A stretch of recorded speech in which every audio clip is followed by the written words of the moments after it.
Hello students, welcome back to my channel. So இந்த வீடியோவில் பார்த்தீங்க அப்படின்னா ஸ்டடி பிளான் தான் பார்க்க போகிறோம். 10th 11th 12th study plan. 10th standard 500 out of 500 எடுக்கிறதுக்கும் 11th 12th standard 600 out of 600 சும்மா பேச்சுக்கு தான் அதெல்லாம். ஸோ ஆனால் 600 அவுட் ஆஃப் 600 500 அவுட் ஆஃப் 500 எடுக்கணும் அப்படின்னா நீங்கள் வந்து எப்போ ஸ்டார்டிங்லேருந்தே படித்து நல்ல ஒரு ஹார்ட் ஒர்க் பண்ணியிருக்கணும். ஸோ இது வந்து just for A title. Okay, so நம்ம பார்க்க போகிறது 10th ஒரு 450 400 தான் அவங்களோட எய்மாக இருக்கும். ஸோ நம்ம ஒரு 400, இப்போ நான் 400 மார்க் ரேஞ்சில் இருக்கேன் அப்படின்னா நான் 450 எப்படி எடுக்கிறது, நான் ஒரு 350 மார்க் எடுக்கிற அளவுக்கு ஒரு 300 அந்த ரேஞ்சில் தான் இருக்குது அப்படின்னா நான் எப்படி அந்த 400 அச்சீவ் பண்ணுறது. ஸோ அது மாதிரியும் 11th 12th வந்து நான் என்ன 400 அச்சீவ் பண்ணல, நான் இப்போ 350 400 அந்த ரேஞ்ச் ஒரு ரொம்ப ஆவரேஜ் மார்க்கில் இருக்கேன் அப்படின்னா ஒரு டீசென்ட் மார்க் ஒரு 450 ஆர் 550 500 ஸோ அந்த ரேஞ்சில் மார்க் எடுக்கிறதுக்கு நீங்கள் என்ன பண்ணணும், ஸோ அப்படிங்கிறத நம்ம இந்த வீடியோவில் வந்து பார்க்கலாம். ஸோ தட்ஸ் இட், இந்த வீடியோவில் அதான் பார்க்க போகிறோம். ஸோ அதை தாண்டி வந்து நம்ம 600 600 500 500லாம் வந்து நம்ம அப்போலேருந்து படிச்சிருக்கோம். நான் ஸ்டார்டிங்லேருந்து உங்களுக்கு சொல்லியிருப்பேன், அதை நீங்கள் அப்போலேருந்து ஃபாலோ பண்ணிங்கன்னா உங்களால் முடியும். பட் இப்போதைக்கு ஃபாலோ பண்ண முடியுமான்னு கேட்டிங்கன்னா முடியாதுன்னு அப்படின்னு கம்ப்ளீட்டாக சொல்ல மாட்டேன், முடியும். பட் அதுக்குமே நீங்கள் ரொம்ப ரொம்ப ரொம்ப ரொம்ப நீங்கள் வாழ்க்கையில் இது வரைக்கும் பண்ணாத அளவுக்கு ஒரு ஹார்ட் ஒர்க் பண்ணுற மாதிரி இருக்கும். அது எத்தனை பேர் ரெடியாக இருப்பீங்கன்னு எனக்கு தெரில. ஸோ நான் ஸ்டார்டிங்கில் சொன்ன மாதிரி நான் அந்த 450 ப்ளஸ் அந்த 550 அந்த ரேஞ்ச் மார்க் எடுக்கிறதுக்கு என்ன பண்ணலாம், என்ன படிக்கணும் அப்படிங்கிறத நான் பார்க்கலாம். Okay, so first of all பார்த்திங்க அப்படின்னா இப்போ நான் சொல்கிறேன், நம்ம டார்கெட் வந்து 500 அவுட் ஆஃப் 500 600 அவுட் ஆஃப் 600 கிடையாது. நான் சொன்ன மாதிரி 450 and 550 அந்த ரேஞ்ச் தான். ஸோ சப்ஜெக்டை பொறுத்தவரை பார்த்தீங்கன்னா Tamil, English, maths, science, social science for 10th standard. 11th 12th வந்து same Tamil, English, maths, physics, chemistry, biology, computer science, computer applications, commerce, economics போன்ற இதெல்லாம் பார்க்கலாம். இப்போ ஜென்ரலாக வந்து பிளான், இப்போ வந்து நம்ம பில்டிங்கை ஃபவுண்டேஷன் ஒரு படிக்கிறதுக்கு நம்ம ஒரு ஃபவுண்டேஷன் செட் பண்ண போகிறோம். ஸோ இதை நீங்கள் எப்போ செட் பண்ணணும் அப்படின்னா நியூ இயர்க்கு முன்னாடி. இப்போ நியூ இயர்க்கு எல்லாரும் ஒரு ரெசல்யூஷன் எடுப்பாங்கல்ல. ஸோ நீங்கள் இப்போ நான் உங்ககிட்ட ஒரு சொல்கிறேன், நீங்கள் எடுக்கக்கூடிய ரெசல்யூஷன் என்ன அப்படின்னு கேட்டிங்கன்னா, இந்த வருஷம் பப்ளிக் எக்ஸாமில் நீங்கள் வந்து இப்போ 10th இருந்தீங்க அப்படின்னா 450 மதிப்பெண்களுக்கு மேலே எடுக்கணும். 11th 12th இருந்தீங்க அப்படின்னா 550 மதிப்பெண்களுக்கு மேலே எடுக்கணும். அதுக்கு எடுக்கணும் அப்படின்னா டெய்லி படிக்கணும். ஸோ இப்போ நீங்கள் என்ன ரெசல்யூஷன் எடுக்க போகிறீங்க அப்படின்னா, நான் டெய்லி படிப்பேன் அப்படின்னு நீங்கள் ஒரு ரெசல்யூஷன் எடுக்க போகிறீங்க. ஸோ இந்த வீடியோக்கு லைக் பண்ணிவிட்டு இந்த வீடியோடைய கமெண்ட் செக்ஷனில் நீங்கள் வந்து சேனலுக்கு புதுசுனா மறக்காமல் சப்ஸ்கிரைப் பண்ணிக்கோங்க, அப்போ தான் நான் போடுற வீடியோஸ்லாம் பார்க்க முடியும். இப்போ இந்த வீடியோக்கு லைக் பண்ணிவிட்டு வீடியோ கமெண்ட் செக்ஷனில் நான் டெய்லி படிப்பேன் அப்படின்னு பார்க்குற ஒவ்வொருத்தவங்களும் இண்டிவிஜுவலாக கமெண்ட் பண்ணுங்கள்.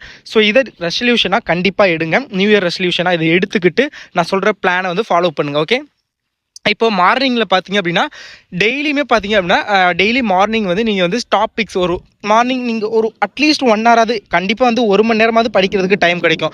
ஒரு 2 மணி மேக்ஸிமம் 2 மணி நேரம் வரைக்கும் படிக்கலாம். பட் ஒரு சில பேருக்கு ரொம்ப லாங் டிஸ்டன்ஸாக இருந்தீங்க அப்படின்னா வேனில் போகிறது இல்லை பஸ்ஸில் போகிறது, ஸோ அந்த மாதிரி லாங் டிஸ்டன்ஸ் ஸ்டூடெண்ட்ஸ்லாம் பார்த்தீங்க அப்படின்னா டைம் வந்து அந்தளவுக்கு இருக்காது. ஸோ 1 ஹவர் பட் 1 ஹவருங்கிறது மினிமமாக நம்மக்கிட்ட வந்து டைம் இருக்கும். ஸோ அந்த 1 ஹவரில் வந்து நீங்கள் வந்து என்ன பண்ணணும் அப்படின்னா அவங்களுடைய இந்த இம்பார்ட்டன்ட் கான்செப்ட் அண்ட் ஃபார்முலாஸ், இப்போ மேத்தமெட்டிக்ஸ் அந்த மாதிரிலாம் இருக்குது அப்படின்னா, இல்லை ஃபிசிக்ஸு, கெமிஸ்ட்ரி, இது 10th சயின்ஸு, மேக்ஸு அதெல்லாம் சம்முலாம் இருக்கும்ல. ஸோ அதோடைய இந்த formulas, important concept, important topics, important questions, ஏன்னா இனிமேல் இருக்கிற டயத்தில் நம்ம வந்து கம்ப்ளீட் ஃபுல் புக்கையும் நம்மளால் ரிவைஸ் பண்ண முடியும், படிக்க முடியுமா அப்படின்னு கேட்டிங்கன்னா that is the biggest question mark. So அதனால் என்ன பண்ணுறீங்க, உங்களால் வந்து முடிஞ்ச அளவுக்கு வந்து ரிவைஸ் பண்ணுங்கள். Important topics, important formulas, important questions அதெல்லாம் வந்து படிக்க ஸ்டார்ட் பண்ணுங்கள் கொஞ்சம் கொஞ்சமாக. இதை வந்து காலையில் வந்து உங்களால் பிக் கொஸ்டினை படிக்கிறதுக்கே டைம் ரொம்ப ஆகும். ஸோ நீங்கள் என்ன பண்ணுறீங்க, அந்த காலை நேரத்தில் படிக்கிற அளவில் so book back 1 word, book inside 1 word question இதெல்லாம் நான் வாட்ஸ்அப்பில் ஷேர் பண்ணுவேன். டிஸ்கிரிப்ஷன் லிங்க் இருக்கும், வாட்ஸ்அப் சேனல் ஜாயின் பண்ணிக்கோங்க. அதில் நான் நிறைய மெட்டீரியல்ஸ்லாம் ஷேர் பண்ணுவேன்.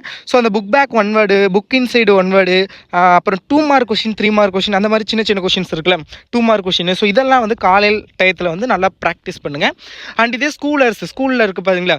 ஸோ ஸ்கூல் பார்த்தீங்க அப்படின்னா ஃபுல்லாக வந்து கிளாஸ் நடக்கும். இப்போ மேக்ஸிமம் ஹாஃப் இயர்லி எக்ஸாம் வந்துருச்சு. ஸோ மேக்ஸிமம் ஆஃப் த ஸ்கூலில் சிலபஸ் வந்து 95% கம்ப்ளீட் பண்ணியிருப்பாங்க. இதே ஸ்பெஷல் கிளாஸ்லாம் வச்சு அப்படி இப்படின்னு ஆல்மோஸ்ட் சிலபஸ் வந்து கம்ப்ளீட் பண்ணியிருப்பாங்க. ஸோ இனிமேல் வந்து பார்த்தீங்க அப்படின்னா நீங்கள் வந்து உங்கள் கிளாஸில் வந்து டெஸ்ட்டு ரிவைஸ் பண்ண சொல்லுவாங்க, அடிக்கடி படிக்க சொல்லுவாங்க. Slip test, monthly test, exam அந்த மாதிரி தான் கண்டக்ட் பண்ணியிருப்பாங்க. அதுக்கு தான் படிக்க வைப்பாங்க மேக்ஸிமம். ஸோ அப்படி இருக்கல அந்த கிளாஸ் ஹவர்ஸ் ஒவ்வொரு சப்ஜெக்ட்டுக்கும் ஒரு ஹவர் இருக்கும்ல. ஸோ அந்த ஹவர்ஸ் வந்து கரெக்டாக பயன்படுத்தி ஃப்ரெண்ட்ஸோட பேசுங்க. நான் பேசக்கூடாதுலாம் சொல்லவே மாட்டேன். ஃப்ரெண்ட்ஸோட ஜாலியாக இருக்க வேண்டிய நேரத்தில் ஜாலியாக இருங்க, ஃபன் பண்ணுங்கள், அதெல்லாம் okay. But at the same time வந்து அப்பப்போ வந்து கரெக்டான டயத்தை, ஏன்னா இது வரைக்கும் இப்போ அதை தான் பண்ணியிருப்பீங்க. ஆல்மோஸ்ட் இப்போ 6 to 7 months தான் நீங்கள் ஃபன் பண்ணிக்கிட்டு தான் இருந்திருப்பீங்க கிளாஸ் ரூமில் ஜாலியாக ஃப்ரெண்ட்ஸோட. ஓகே, இனி இருக்க போகிறது ஒரு 2 months தான் நம்மக்கிட்ட, ஒரு 50 days அந்த பக்கம் தான் இருக்குது நம்மக்கிட்ட கிளாஸில். அதுவுமே கிளாஸ் கம்ப்ளீட்டாக நிறைய ஹாலிடேஸ் இருக்குது. ஹாலிடேஸ் எக்ஸாம்ஸ் அப்படி இருக்கனால ஃப்ரெண்ட்ஸ் கூட இருக்க போகிறது ரொம்ப கம்மியான டேஸ் தான். ஸோ அதையுமே நீங்கள் சும்மா ஃபன் பண்ணுறது ஜாலியாக இருக்குது. அதிலே இல்லாமல் கொஞ்சம் வந்து உங்கள் ஸ்டடீஸில் ஃபோக்கஸ் பண்ணி இம்பார்ட்டன்ட் கொஷின்லாம் மார்க் பண்ணியிருப்பீங்கல்ல, இல்லை காலையில் எதோடு நிறுத்துறீங்களோ ஸோ அதில் வந்து கண்டினியூஷன் பண்ணுங்கள். கிளாஸ் ஹவர்ஸை கரெக்டாக பயன்படுத்திக்கங்க. ஏன்னா உங்களுக்கு தெரியும் நினைக்கிறேன், நீங்கள் வீட்டில் இருக்கிற டயத்தை விட கிளாஸ் ஹவர்ஸில் தான் வந்து கிளாஸில் தான் அதிக டைம் இருப்பீங்க. ஸோ அப்படிங்கிறப்ப நீங்கள் வந்து கிளாஸில் உள்ள ஹவர்ஸை வந்து கரெக்டாக யூட்டிலைஸ் பண்ணிக்கோங்க, கரெக்டாக அதை வந்து பண்ணிங்க. இப்போது ஃபார் எக்ஸாம்பிள் இப்போ ஒரு கிளாஸில் ஒரு 6 hours 7 hours இருக்கீங்களா, அதில் ஒரு மினிமம் 5 hours அது உங்களுக்கு படிக்கிறதுக்கு ப்ராப்பராக யூட்டிலைஸ் பண்ணிக்கோங்க, கரெக்டாக படிங்க. ஸோ அது வந்து ரொம்ப ரொம்ப இம்பார்ட்டன்ட். ஸோ ஒரு எஃபெக்டிவ் லேர்னிங் வந்து இருக்கணும். ஸோ அது ரெண்டாவது. ஈவினிங் பார்த்திங்க அப்படின்னா சேம் ஈவினிங் வந்து டைம் அதிகமாகவே இருக்கும். இப்போ டியூஷன் போகிறீங்க அப்படின்னா தட் இஸ் டியூஷன்லேயும் படிக்க தான் போகிறீங்க. எப்படி பார்த்தாலும் எல்லாத்தையும் சேர்த்து நீங்கள் ஒரு 5 மணிக்கெலாம் வீட்டுக்கு ரவுண்டாக 4:30 விட்டு ஒரு 5 மணிக்கு வந்தாலுமே ஒரு 9 o'clock 10 o'clock மேலே தான் தூங்குங்க. ஃப்ரெஷ்ஷப் ஆகிறது, ஸ்நாக்ஸ் சாப்பிட்டுட்டு இல்லை டின்னர் இதெல்லாம் சாப்பிட்றதெல்லாம் போகவே உங்கள்கிட்ட மினிமம் பார்த்தீங்கன்னா ஒரு 3 மணி நேரம் கம்பல்சரி எல்லாருக்கிட்டையுமே படிக்க டைம் இருக்கும். மேக்ஸிமம் 4 மணி நேரம் 5 மணி நேரம் வரைக்கும் கூட டைம் இருக்கும். அது அந்த 3 to 4 hours 3 to 5 hours வந்து கரெக்டாக வந்து யூட்டிலைஸ் பண்ணிக்கோங்க. ஈவினிங் பார்த்தீங்க அப்படின்னா நீங்கள் வந்து எப்படி சொல்கிறது, அந்த பிக் கொஷின்ஸ்லாம் சொன்னேன்ல, மார்னிங் வந்து நம்மக்கிட்ட வந்து அவசரமாக அந்த பிக் கொஷினில் படித்தோம்னா அது நம்ம இந்த அவருக்குள்ளே படிக்கணும்னு ஒரு மைண்ட் செட்டோட பார்ப்போம். அப்போ அதை நம்ம அரைகுறையாக படிக்கிற மாதிரி ஆயிரும். ஸோ இதே ஈவினிங் அப்படிங்கிறப்ப அப்படி கிடையாது. ஈவினிங் வந்து நம்மகிட்ட டைம் நிறையா இருக்குது. ஸோ ஓகேங்களா, ஆல்மோஸ்ட் 3 to 5 hours டைம் இருக்குது அப்படிங்கிறப்ப ஸோ அந்த 3 to 5 hours வந்து நம்மளால் வந்து ப்ராப்பராக யூட்டிலைஸ் பண்ண முடியும். அந்த நேரத்தில் வந்து உங்களால் பிக் கொஷின் இதே மேக்ஸ் அப்படின்னு எடுத்துக்கிட்டிங்கன்னா அதில் இருக்கிறது கொஞ்சம் பெரிய பெரிய ப்ராப்ளம்ஸ்லாம் இருக்கும்ல. ஸோ அந்த மாதிரி பெரிய பெரிய ப்ராப்ளம்ஸ்லாம் எது வந்து உங்களுக்கு கொஞ்சம் கஷ்டமாக இருக்குது, படிக்கிறதுக்கு டைம் அதிகமாக தேவைப்படும் அப்படிங்கிற மாதிரி தோன்றுறது எல்லாத்தையும் ஃபுல்லாக ஈவினிங் வந்து படிங்க. ஈவினிங் இருக்கிற டயத்தையுமே வந்து வேஸ்ட் பண்ணாமல் முடிஞ்ச அளவுக்கு வந்து ப்ராப்பராக யூட்டிலைஸ் பண்ணிக்கோங்க. ஏன்னா டைம் இஸ் கோல்டு. ஸோ காலம் பொன் போன்றது. இதுக்கு மேலே வந்து டைம் கிடைக்காது உங்களுக்கு படிக்கிறதுக்கு. ஒன்ஸ் நீங்கள் இப்போ ரிவிஷன் எக்ஸாம் அடுத்து இப்போவுமே டைம் இருக்கான்னு தான் நினைக்கிறேன். மேக்ஸிமம் ரிவிஷன் எக்ஸாம் இருக்குது, 2 ரிவிஷன் நடக்கும், ஒரு ப்ராக்டிக்கல் எக்ஸாம் நடக்கும், அதுக்கப்புறம் ஹாலிடேஸ் அப்படி இப்படின்னு நிறைய செலிப்ரேஷன், பொங்கல் செலிப்ரேஷன் இருக்கும், நியூ இயர் செலிப்ரேஷனு, இது இப்போ ரிபப்ளிக் டே வரும். ஸோ அதுக்கப்புறம் தைப்பூசம் அந்த மாதிரி நிறையா வருது. ஸோ அதனால் வந்து உங்களுக்கு டைம் அதிகமாக இருக்காது. ஸோ இருக்கிற அந்த கொஞ்சம் டைம் இருந்தாலும் ஸோ அதை கொஞ்சம் ப்ராப்பராக யூட்டிலைஸ் பண்ண பாருங்கள். ஈவினிங் டைம் ரொம்ப ரொம்ப இம்பார்ட்டன்ட். மார்னிங் அண்ட் ஈவினிங் அந்த morning 1 hour, evening 3 hour, overall 4 to 5 hours நீங்கள் ஸ்கூல் டயத்தை தவிர வீட்டிலேயே பார்த்தீங்க ஒரு நாளைக்கு இனிமேல் இருக்கிற நம்ம டயத்துக்கு மினிமம் 13 மணி நேரம் 10 மணி நேரமாவது அட்லீஸ்ட் மினிமம் 10 மணி நேரமாவது படிக்கணும். ஸோ நீங்கள் வீட்டில் இருக்கிற டைம் ஒரு morning 1 hour, evening 4 hour 3 hour அப்படின்னாலும் 5 hours, ஸ்கூலில் ஒரு 5 hours, ஒரு 10 hours நீங்கள் ஆல்மோஸ்ட் படிக்கிற மாதிரி தான் இருக்குது, உங்களுக்கான சுச்சுவேஷன் இருக்கும். ஓகேங்களா, ஸோ அதனால் அந்த டயத்தெல்லாம் கொஞ்சம் ப்ராப்பராக யூட்டிலைஸ் பண்ணிக்கோங்க. ஓகே, ஸோ தென் நைட்டு பார்த்தீங்க அப்படின்னா அதாவது நைட்டு ஈவினிங்னா அதான் ஈவினிங்லேருந்து வந்தது படிப்பீங்க, அப்புறம் சாப்பிடுவீங்க. சாப்பிட்றதுக்கு அது நான் இந்த டயத்தில் சாப்பிடுங்க அப்படின்னு நான் சொல்ல முடியாது, நான் சொல்லலாம். பட் அது எல்லாேருக்கும் செட் ஆகாது. ஒவ்வொரு வீட்டில் ஒவ்வொரு மாதிரி இருக்கும். ஸோ ஒவ்வொரு நேரத்தில் உங்களுக்கு ஒவ்வொரு ஸ்டூடெண்ட்டுக்கும் ஒவ்வொரு நேரத்தில் பசிக்கும். ஸோ அந்த மாதிரி ஒரு சில வந்தோடனே சாப்பிட்றவங்க இருப்பீங்க, இல்லை லேட்டாக சாப்பிட்றவங்களும் இருப்பீங்க. ஸோ அது உங்களோட விருப்பம். சாப்பிட்றதுக்கு ஒரு 1/2 hourலேருந்து 1/2 hour அந்த மாதிரி டைம் எடுத்துக்கிட்டு சாப்பிட்டுட்டு அப்புறம் ப்ரிப்பரேஷன் ஸ்டார்ட் பண்ணிடுங்க. இப்போ நீங்கள் ஒரு நைட்டு வந்து ஒரு 10 o'clock தூங்குறீங்க அப்படின்னா ஒரு 30 minutes or 45 minutes முன்னாடியே, அதாவது ஒரு 9:30 ஆர் எப்படி சொல்கிறது, ஒரு 9:30 ஆர் 9:15 அந்த டைம்லேயே பார்த்தீங்க அப்படின்னா இன்றைக்கி ஃபுல்லாக என்னென்ன படிச்சிங்க அப்படிங்கிறத ஒரு ரீகால் மாதிரி பண்ணுங்கள், ரிவைஸ் பண்ணுங்கள். ஓகேங்களா, குயிக் ரிவ்யூ பிஃபோர் ஸ்லீப், அதாவது a short review session before bed can solid what you learned during the day. அதுதான் நான் சொன்னேன்ல. ஸோ அந்த ஒரு நாள் ஃபுல்லாக நீங்கள் என்ன படிச்சிங்க, காலையில் என்ன படிச்சிங்க, ஸ்கூலில் என்ன படிச்சிங்க, வந்ததுக்கப்புறம் என்ன படிச்சிங்க, அதெல்லாம் உங்களுக்கு மெமரிஸில் இருக்குதா அப்படிங்கிறதெல்லாம் ஒரு குயிக் ரிவ்யூ மாதிரி, ஒரு சும்மா ஸ்டார்டிங்லேருந்து எண்டிங் வரைக்கும் நீங்கள் ஒரு நாள் ஃபுல்லாக என்ன படிச்சிங்க அப்படிங்கிறத ஒரு 1/2 hourலேருந்து 45 minutes எவ்வளோ நேரம் அவ்வளோதான் டைம் எடுக்கும். ஏன்னா ஒரு ஷார்ட் ரிவ்யூ மாதிரி தானே. ஸோ கம்மியான டைம் தான் எடுக்கும். ஸோ அது தூங்குறதுக்கு முன்னாடி பார்த்துட்டு நீங்கள் பீஸ்ஃபுல்லாக போய் நிம்மதியாக தூங்கலாம். ஓகே, ஸோ இப்போ பார்த்திங்க அப்படின்னா 10th standardக்கான ஸ்டடி பிளான் மெயினாக இது not only for 10th, this is also for 11th and 12th. இங்கே 10th இருக்கும், but not only for 10th. ஏன்னா தமிழ், இங்கிலீஷ், மேக்ஸ் நான் 10th சரி 11th 12th காமனாக தான் கொடுத்துருப்பேன். ஸோ தமிழ், இங்கிலீஷ், மேக்ஸ் பார்ப்போம்.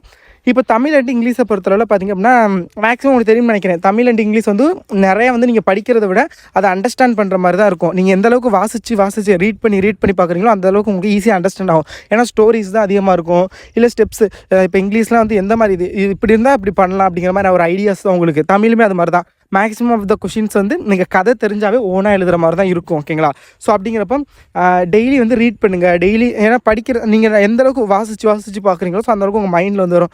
அதே மாதிரி சப்ளிமெண்ட்ரி ஸ்டோரி, அதே மாதிரி துணைப்பாடம் தமிழில். ஸோ இதெல்லாம் பார்த்திங்க அப்படின்னா நீங்கள் வந்து வாசித்து பார்த்து அந்த கதையை வந்து புரிஞ்சுக்க ட்ரை பண்ணுங்கள். ஓகேங்களா, ஸோ அது நல்லா பண்ணுங்க. அப்புறம் போயம்ஸ், அதை மெமரி போயம். ஸோ இது எல்லாமே வந்து நீங்கள் வந்து எழுதி பாருங்கள். கொஞ்சம் ஸோ கிராமர் ரூல்ஸ் எல்லாமே பார்த்துக்கோங்க இங்கிலீஷில்.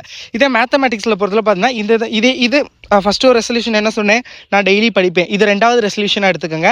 நான் மேக்ஸ் ஸ்டூடெண்டாக இருந்தீங்க அப்படின்னா 10th கம்பல்சரி மேக்ஸ் இருக்கும். இது 11th 12th நீங்கள் if in case you are a maths student, நீங்கள் இதையும் ஒரு ரெசல்யூஷனாக எடுத்துக்கோங்க. என்னென்னா, நான் டெய்லியுமே அது எப்போ Sunday Saturday what ever it is, நான் டெய்லியுமே வாரத்தில் 7 நாளுமே வந்து மேத்தமெட்டிக்ஸில் வந்து ஒரு மினிமம் 10லேருந்து 15 ப்ராப்ளமாவது நான் வந்து சால்வ் பண்ணுவேன் அப்படிங்கிற ஒரு ரெசல்யூஷன். அது சின்ன சின்ன ப்ராப்ளமாக இருக்கலாம், இல்லை 10மே 2 மார்க்காக இருக்கலாம், இல்லை 5 மார்க் 3 மார்க் இல்லை மிக்ஸ் பண்ணி வாட் எவர் இட் இஸ். அது சின்ன ப்ராப்ளம் பெரிய ப்ராப்ளம் அதெல்லாம் வந்து மேட்டர் கிடையாதுங்க. ஸோ நீங்கள் என்ன பண்ணணும், டெய்லியுமே நான் 10லேருந்து 15 ப்ராப்ளம், அது எந்த இதில் வேணாலும் எடுக்கலாம். நான் சொல்லியிருக்கேன் இம்பார்ட்டன்ட் கொஷின்ஸு, நான் இம்பார்ட்டன்ட் கொஷினே வந்து சாப்டருக்கு ஒரு 10லேருந்து 15 அந்த மாதிரி தான் இருக்கும். ஐ மீன் 2 மார்க்கில் 10, 3 மார்க் 10 அந்த மாதிரி தான் இருக்கும், 5 மார்க் 10 அப்படிங்கிறப்ப நீங்கள் அந்த 10லேருந்து ஈஸியாக ஒரு 1 மந்த்துக்குள்ளே நீங்கள் மேக்ஸை கம்ப்ளீட் பண்ணிடலாம் இந்த மாதிரி பண்ணிங்கன்னா. ஏன்னா இம்பார்ட்டன்ட் கொஷின்ஸ் ஓவரால் ஒரு 100லேருந்து 115 அந்த அளவுக்கு தான் ரேஞ்ச் இருக்கும் பப்ளிக் எக்ஸாமுக்கு நான் சொல்லியிருக்குது. ஸோ அதை கொஞ்சம் நல்லா ப்ராக்டிஸ் பண்ணுங்கள். 12th and 11th நான் அப்லோட் பண்ணல, வெரி சூன் நான் அப்லோட் பண்ணுறேன். ஸோ அதை மைண்டில் வச்சுக்கோங்க. டெய்லி நான் 10லேருந்து 15 ப்ராப்ளம் வந்து நான் சால்வ் பண்ணுவேன் அப்படிங்கிற ஒரு மைண்ட் செட் எடுத்துக்கோங்க. ஸோ நல்லா படிங்க. அதாவது ப்ராப்ளம்ஸை ப்ராக்டிஸ் பண்ணுறதுனா நீங்கள் எழுதி பார்க்கணும். நீங்கள் எழுதி பார்த்தா தான் அது முடியும். ஸோ நல்லா படிங்க, அதுக்கப்புறம் எழுதி பாருங்கள். அந்த மாதிரி 10லேருந்து 15 ப்ராப்ளம், அது சின்ன சின்ன ப்ராப்ளம் பெரிய ப்ராப்ளம் அந்த மாதிரி இருந்தாலும் சரி, ப்ராப்ளத்தை பொறுத்து ஒரு 10லேருந்து 15 ப்ராப்ளம் நான் டெய்லி சால்வ் பண்ணுவேன் அப்படின்னு சொல்லுங்க. சயின்ஸை பொறுத்தளவில் பார்த்தீங்கன்னா, சயின்ஸ் வந்து இப்போ 10th ஸ்டூடெண்ட் சொல்லிக்கிறேன். சயின்ஸில் வந்து உங்களுக்கு இந்த டயக்ராமெட்டிக் கொஷின், டிஃப்ரென்ஷியேட் பிட்வீன் அந்த மாதிரி இருக்கும்ல, வேறுபடுத்துக, சிமிலாரிட்டிஸு, ப்ராப்பர்ட்டிஸு. ஸோ இப்போ சயின்ஸை பொறுத்தவரை 4 மார்க்கு 7 மார்க்கு 2 மார்க்கு. இதில் 7 மார்க்கு டேரக்ட் கொஷின் ரொம்ப கம்மி தான், 4 மார்க்கு டேரக்ட் கொஷின் இருக்குது. 7 மார்க்கில் பார்த்தீங்கன்னா ஒரு 4 மார்க் ஒரு 2 மார்க் இதெல்லாம் சேர்த்து தான் 7 மார்க்கில் கேட்பாங்க. சம்டைம்ஸ் 4 மார்க்லேயுமே 2 மார்க்கு இல்லை fill in the blanks, match the following இதெல்லாம் சேர்த்து கேட்பாங்க, ட்ரூ ஆர் ஃபால்ஸ் இதெல்லாம். ஸோ அப்படிங்கிறப்ப நீங்கள் வந்து அதை கொஞ்சம் ப்ராக்டிஸ் பண்ணுங்கள். டயக்ராம் கொஷின்லாம் கொஞ்சம் நல்லா பாருங்கள், இதெல்லாம் நல்லா பார்த்துங்க. இல்லை நான் இம்பார்ட்டன்ட் கொஷின்ஸ் கொடுப்பேன், அதை மட்டும் பார்த்துங்க. சேம் லைக் தட் சோசியல் சயின்ஸில் பர்டிகுலராக சொல்கிறதுக்கு என்ன இருக்குது, ஒன் வேர்டு வந்து ஆல் சப்ஜெக்ட் நல்லா பார்த்துங்க. தென் பார்த்தீங்கன்னா சோசியல் சயின்ஸில் மேப்பு, அதுக்கப்புறம் பார்த்திங்க அப்படின்னா டைம்லைன்லாம் வந்து எவ்ரி 20 இயருக்கும் இம்பார்ட்டன்ட் 5 ஈவெண்ட்ஸ் படிச்சுங்க, அந்த மாதிரி தான் கேட்பாங்க. ஸோ அந்த மாதிரி பார்த்துக்கோங்க. Okay. And 11th and 12th ஃபிசிக்ஸை பொறுத்தவரை பார்த்தீங்கன்னா அந்த நியூமரிக்கல் ப்ராப்ளம்ஸை டெய்லி சால்வ் பண்ணுங்கள். இப்போ நீங்கள் தியரி படிக்கிறீங்க டெய்லி, அது ஓகே, பிளான் பண்ணி சம் தியரி இம்பார்ட்டன்ட் கொஷின்ஸ். இப்போ ஃபார் எக்ஸாம்பிள் ஃபஸ்ட் யூனிட்டில் 11th டைப்ஸ் ஆஃப் எரர் அந்த மாதிரி நிறைய கொஷின்ஸ் இருக்குல்ல, ட்ரியாங்குலேஷன் மெத்தட், ரேடார் மெத்தட் அந்த மாதிரி. இது 12th axial line, equal plane, Van de Graaff generator, Wheatstone bridge இந்த மாதிரி. ஸோ இதெல்லாம் நிறைய படிக்கிறீங்க. பட் அதுலேயே வந்து இந்த லைக் எப்படி டெரிவேஷன்ஸ் வர மாதிரி, இப்போ 12thலேயுமே இந்த ஆக்சல் லைன், ஈக்குவல் பிளேன் அதெல்லாம் டெரிவேஷன்ஸ் அந்த மாதிரி தான் வரும். ஸோ அந்த மாதிரி நியூமரிக்கல் ப்ராப்ளம்ஸ், அப்புறம் இந்த கம்பல்சரி கொஷினில் நியூமரிக்கல் ப்ராப்ளம்ஸ் தான் கேட்பாங்க. நான் இம்பார்ட்டன்ட் என்னென்னு ஷேர் பண்ணுறேன், அதை நல்லா படிச்சுங்க. ஸோ அந்த மாதிரி ப்ராப்ளம்ஸு, ஸோ இதெல்லாம் பார்த்தீங்க அப்படின்னா நீங்கள் வந்து முடிஞ்ச அளவுக்கு வந்து டெய்லி வந்து ப்ராக்டிஸ் பண்ணுங்கள். ஸோ அந்த மாதிரி இது பண்ணுங்க. ஓகேங்களா. ஸோ அடுத்து அந்த கீ கான்செப்ட், ஸோ இதெல்லாம் வந்து நல்லா பார்த்துங்க. கெமிஸ்ட்ரியும் அதே மாதிரி தான், அந்த ஆர்கானிக், இன்ஆர்கானிக், ஃபிசிக்கல் கெமிஸ்ட்ரி 3 இருக்குது. இதில் இந்த ரியாக்ஷன்ஸ், மெக்கானிசம் இதெல்லாம் 11th and 12th very very important. So reaction, mechanism இதெல்லாம் கொஞ்சம் நல்லா பார்த்துக்கோங்க. அப்புறம் அந்த பீரியாடிக் டேபிள்ஸ்லாம், கெமிக்கல் டேபிள் இது எல்லாமே நல்லா பார்த்துங்க. இதெல்லாம் வெரி வெரி இம்பார்ட்டண்டான ஒன்று. ஓகேங்களா. So and then important questions எப்பவும் போல ஆஸ் வெல் அஸ் நீங்கள் எப்படி ஷெடியூல் வச்சிருக்கீங்களோ ஸோ அது மாதிரி பார்த்துங்க. பயாலஜியில் diagrams very very important, terminology, so இதெல்லாம் ரொம்ப ரொம்ப இம்பார்ட்டன்ட், அதெல்லாம் பார்த்துக்கோங்க. ப்ரீவியஸ் இயர் பயாலஜி போல புக்கின் அதிகமாக கேட்பாங்க கொஞ்சம், அப்படிங்கிறனால நீங்கள் ப்ரீவியஸ் இயர் கொஷின்ஸ் எந்த அளவுக்கு ரிவைஸ் பண்ணுறீங்களோ அதை கொஞ்சம் நல்லா ரிவைஸ் பண்ணுங்க. அட்லீஸ்ட் ஒரு லாஸ்ட் 5 years நடந்த half yearly full portion, half yearly revision, mainly public exam, so இந்த கொஷின் பேப்பர்ஸ் எல்லாத்தையும் கலெக்ட் பண்ணி ரிவைஸ் பண்ணுங்கள். ஓகே. அடுத்து 11th 12th ஸ்டடி பிளான். இந்த காமர்ஸ் ஸ்ட்ரீமுக்கு பார்த்தீங்கன்னா அக்கௌண்டன்சி, அந்த அக்கௌண்டன்சியை பொறுத்தளவில் சம் ஃபினான்சியல் ப்ராப்ளம்ஸ் இருக்கும், ஸ்டேட்மெண்ட்ஸு. ஸோ அந்த இதெல்லாம் கொஞ்சம் நல்லா படிங்க. அண்ட் இம்பார்ட்டன்ட் கொஷின் அப்லோட் பண்ணுறேன், ஸோ அதை நல்லா படிச்சுக்கோங்க. ஓகே. ஸோ அடுத்து time management, it is the very very important. Time management ரொம்ப ரொம்ப இம்பார்ட்டன்ட். ஃபர்ஸ்ட் ஆஃப் ஆல் பார்த்தீங்கன்னா ப்ரியாரிட்டிஸ், வீக் ஏரியாஸ், நீங்கள் எதெல்லாம் வீக்காக இருக்கீங்க. ஃபார் எக்ஸாம்பிள் இப்போ ஒரு சப்ஜெக்ட்னு எடுத்துக்கிட்டீங்க, ஃபார் எக்ஸாம்பிள் இப்போ மேக்ஸ் எடுத்துக்கிறீங்க அப்படின்னா அதில் நீங்கள் வந்து பிக் கொஷினா இல்லை ஒன் வேர்டில் நான் வீக்காக இருக்கேன்னு ஃபீல் பண்ணுறீங்களா, சரி எதில் நீங்கள் வீக்காக இருக்கீங்களோ ஸோ அதை ஐடென்டிஃபை பண்ணிவிட்டு அதுக்கு வந்து கொஞ்சம் அதிக டைம் எடுத்துக்கோங்க. ஓகேங்களா. இல்லை இப்போ நான் 6 சப்ஜெக்ட் இருக்குது எனக்கு 11th 12th, 10th எனக்கு 5 சப்ஜெக்ட் இருக்குது. எனக்கு பர்டிகுலர் இல்லை இப்போ மேக்ஸ் தான் கஷ்டமாக இருக்குது, இதே 11th 12th எனக்கு கெமிஸ்ட்ரி கொஞ்சம் கஷ்டமாக இருக்குது அப்படின்னு நீங்கள் எந்த சப்ஜெக்டை கஷ்டமாக இருக்குது அப்படின்னு ஃபீல் பண்ணுறீங்களோ ஸோ அதுக்கு கொஞ்சம் டைம் அதிகமாக எடுத்து கொஞ்சம் நல்லா ப்ரிப்பேர் பண்ணுங்கள். ஓகே.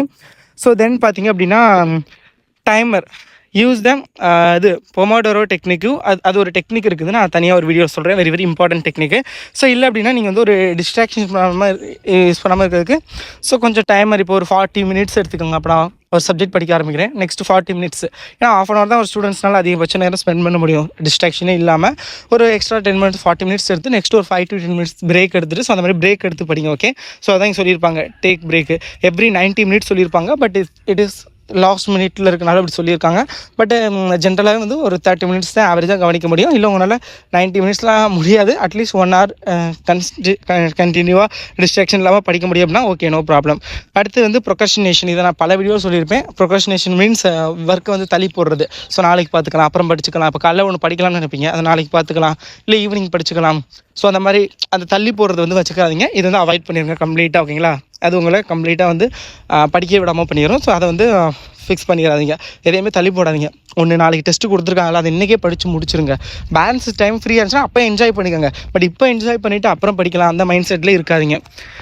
அப்புறம் exam preparation tips, mastering the final stretch, இதெல்லாம் வந்து சும்மா டெய்லி வந்து ரிவிஷன் பண்ணுறது, மோக் எக்ஸாம் அட்டன் பண்ணி பார்க்குறது. ஸோ அந்த மாதிரி இது தான். ஸோ இதெல்லாம் வந்து நான் உங்களுக்கு வந்து நான் நெக்ஸ்ட் வந்து நான் டீப்பாக சொல்கிறேன். இப்போதைக்கு நான் சொன்னதை கரெக்டாக ஃபாலோ பண்ணுங்கள். இந்த பிளானை கொஞ்சம் அப்ளை பண்ணுங்கள். நான் நிறையா பேசியிருக்கேன், நிறையா சொல்லியிருக்கேன். இதில் நீங்கள் எந்தளவுக்கு காதில் வாங்கி எந்தளவுக்கு எடுத்துக்கிட்டு இதை எந்தளவுக்கு உங்களுடைய ப்ரிப்பரேஷனில் அப்ளை பண்ணுவீங்க அப்படின்னு எனக்கு தெரில. பட் ஆல் தி பெஸ்ட், நல்லா அட்டென்ட் பண்ணுங்கள்.